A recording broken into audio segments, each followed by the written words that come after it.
Assalamualaikum warahmatullahi wabarakatuh. Di sini saya akan mempresentasikan tentang penyakit SLE. Untuk yang pertama, asuhan keperawatan SLE atau Systemic Lupus Erythematosus.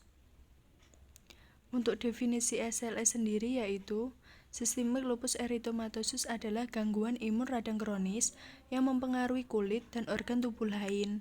Antibodi pada deoksiribonukleik asid atau DNA dan ribonukleik asid atau RNA menyebabkan respon peradangan autoimun, mengakibatkan bengkak dan sakit.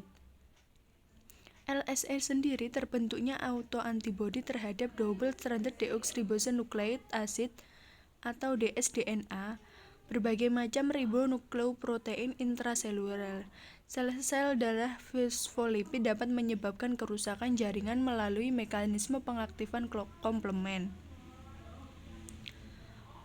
Secara global, diperkirakan 56 juta orang meninggal karena PTM terus meningkat. Di antaranya yaitu penyakit lupus. Suatu studi sistemik di Asia Pasifik memperlihatkan data insiden sebesar 0,9 sampai 3,1 per 100.000 populasi per tahun, prevalensi kasar sebesar 4,3 sampai 45,3 per 100 tahun populasi. The Lupus Foundation of America memperkirakan sekitar 1,5 juta kasus terjadi di Amerika dan setidaknya 5 juta kasus di dunia. Di Indonesia sendiri jumlah pasti penderita lupus belum diketahui prevalensi lupus. Di masyarakat berdasarkan survei yang dilakukan oleh Profesor Handono Kalim dan kawan-kawan di Malang memperlihatkan angka sebesar 0,5% terhadap total prevalensi. Peningkatan jumlah lupus perlu diwaspadai karena oleh masyarakat memberikan perhatian khusus karena didiagnosis penyakit lupus tidak mudah dan sering terlambat. Untuk etiologinya SLE sendiri yaitu penyakit lupus terjadi akibat terganggunya regulasi kekebalan yang menyebabkan peningkatan autoantibodi yang berlebihan. Gangguan imunoregulasi ini ditimbulkan oleh kombinasi antara faktor-faktor genetik, hormonal sebagaimana terbukti oleh awitan penyakit yang biasanya terjadi selama usia reproduktif, dan lingkungan atau cahaya matahari, luka bakar termal. Diduga faktor genetik, infeksi, dan lingkungan ikut berperan pada patofisiologi lupus. Sistem imun tubuh kehilangan kemampuan untuk membedakan antigen dari sel dan jaringan tubuh sendiri. Dalam keadaan normal, sistem kekebalan tubuh berfungsi mengendalikan, mempertahankan tubuh dalam melawan infeksi. Pada lupus dan penyakit autoimunnya lain, sistem pertahanan tubuh ini berbalik menyerang tubuh di mana antibodi yang dihasilkan menyerang sel tubuhnya. Untuk patofisiologinya sendiri yaitu pengalihan informasi normal tidak dapat dikenali. Hal ini menyebabkan reseptor yang telah berubah di permukaan sel T akan salah mengenali perintah dari sel T. Faktor lingkungan yang dapat memicu terjadinya lupus antara lain paparan sinar ultraviolet, agen infeksius, serta virus dan bakteri, serta obat-obatan yang diminum dalam jangka waktu tertentu di antara prokainamid, chlorpromazine, isoniazid, nevidone, dan penisilamin. Peningkatan hormon dalam tubuh juga dapat memicu terjadinya SLE. Beberapa studi menemukan korelasi antara peningkatan risiko lupus dan tingkat estrogen yang tinggi. Jadi estrogen yang berlebihan dengan aktivitas hormon androgen yang tidak adekuat pada laki-laki maupun perempuan bertanggung jawab terhadap perubahan respon imun. Untuk manifestasi klinisnya sendiri yaitu gejala awal kerap mirip dengan penyakit lain, sehingga sulit untuk didiagnosis. Gejala lupus sangat beragam, ada yang ringan dan ada yang bahkan mengancam jiwa. Untuk yang pertama, gejala konstitusional, yaitu kelelahan, demam, tanpa bukti infeksi, dan penurunan berat badan. Untuk yang kedua, muskuloskeletal, yaitu artritis, artralgia, dan myositis. Untuk yang ketiga, kulit, ruam kupu-kupu, Bartley atau malaras, fotosintesivitas, lesi membran mukosa, alopecia, fenomena Raynaud, purpura urtikaria, vaskulitis. Untuk ginjal, hematuria, proteinuria, silinderia sindromik, sindroma nefrotik, gastrointestinal, mual, muntah, nyeri abdomen. Untuk selanjutnya paru-paru, pleurisi, hipertensi pulmonal, lesi parenkim paru, pada jantung perikarditis, endokarditis, miokarditis, pada retikuloendotel, organomegali atau limfadenopati, splenomegali, hepatomegali. Untuk hematologi yaitu anemia, leukopenia, dan trombositopenia.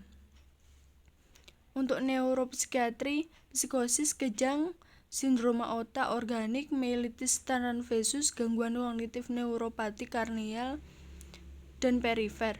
Kecurigaan terhadap adanya SLE jika terdapat 2 atau lebih tanda gejala di atas.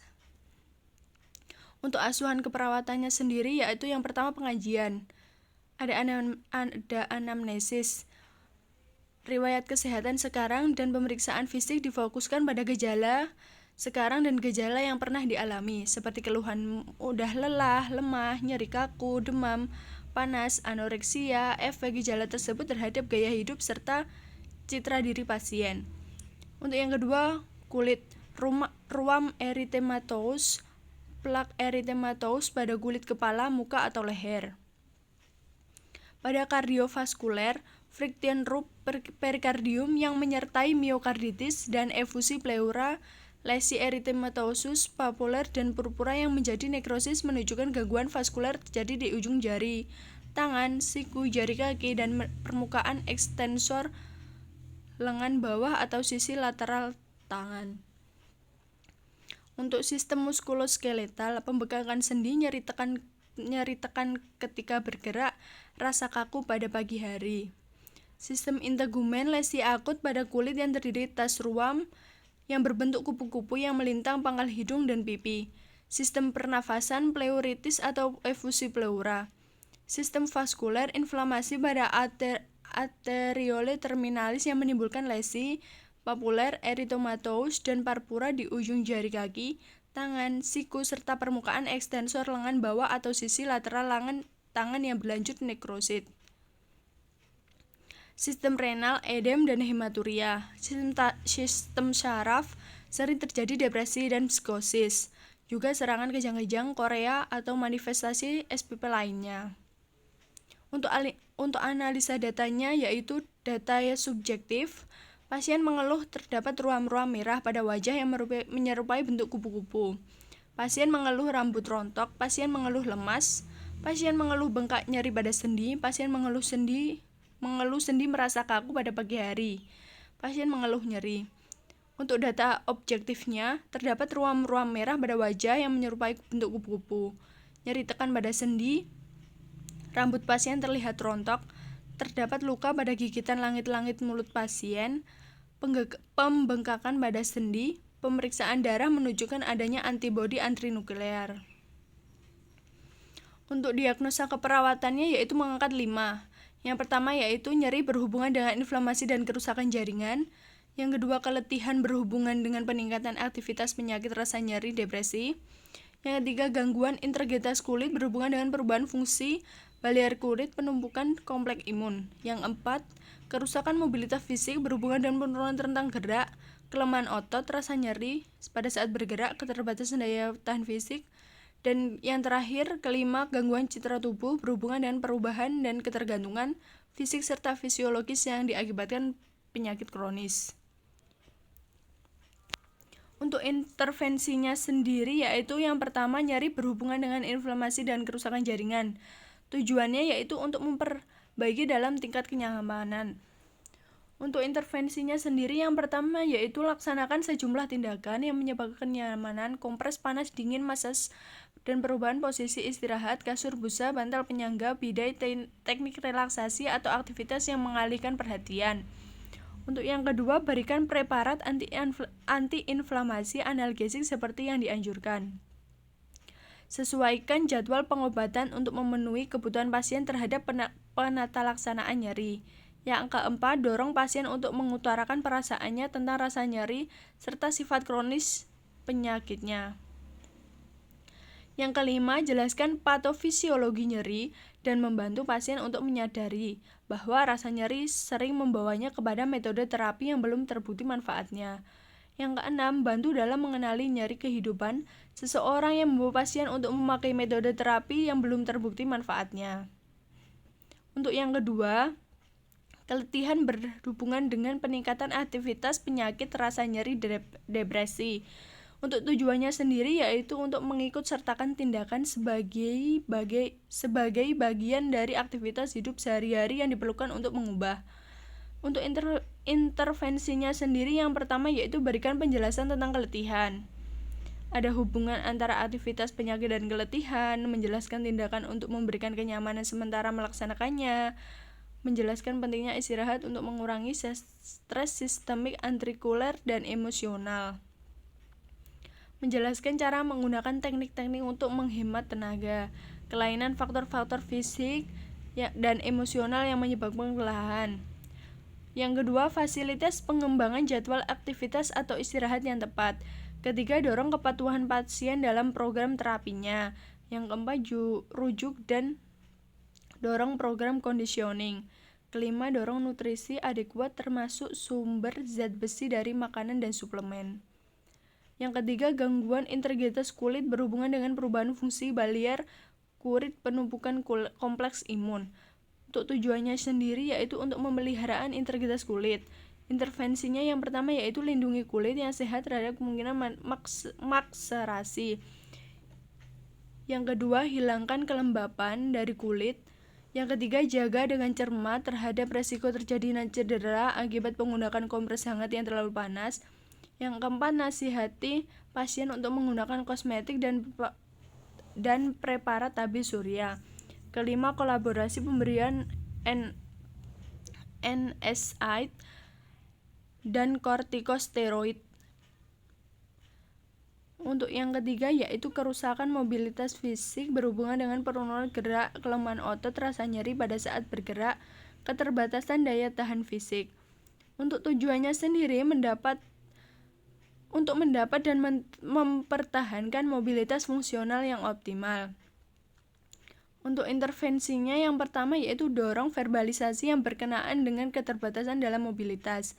Yang kedua, kaji kebutuhan akan konsultasi terapi okupasi atau fisioterapi. Yang pertama yaitu menekankan kisaran gerak pada sendi yang sakit, meningkatkan pemakaian alat bantu, menjelaskan pemakaian alas kaki yang aman, menggunakan postur atau pengaturan posisi yang tepat. Untuk yang ketiga yaitu bantu pasien mengenali rintangan dalam lingkungannya. Keempat, dorong kemandirian dalam mobilitas dan membantu jika diperlukan. Memberi waktu yang cukup untuk melakukan aktivitas, memberikan kesempatan istirahat setelah melakukan aktivitas, menguatkan kembali prinsip perlindungan sendi. Yang kelima, ada gangguan citra tubuh berhubungan dengan perubahan dan ketergantungan fisik serta fisiologis yang diakibatkan penyakit kronis. Dengan tujuan yaitu untuk mencapai rekonsiliasi antara konsep diri dan perubahan fisik serta psikologi yang ditimbulkan penyakit. Untuk intervensinya sendiri yang pertama yaitu bantu pasien untuk mengenali unsur-unsur pengendali gejala penyakit dan penanganannya. Yang kedua, dorong verbalisasi perasaan, persepsi, dan rasa takut. Untuk pemeriksaan penunjangnya sendiri yaitu untuk yang pertama ada hemoglobin, leukosit, hitung jenis sel, laju endapan darah atau LED.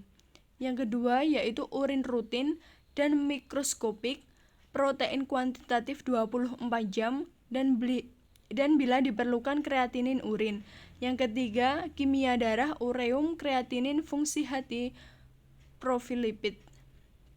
Yang keempat ada PT-APTT pada sindroma antifosfolipid. Kelima ada serologi ANA, anti-dsDNA, komplemen C3 atau C4. Yang keenam ada fotopolostorak. Yang ketujuh tes imunologik. Dan yang terakhir ada tes ANA dikerjakan atau diperiksa hanya pada pasien dengan tanda dan gejala mengarah pada SLE. Pada penderita SLE ditemukan tes ANA yang positif sebesar 95-100%.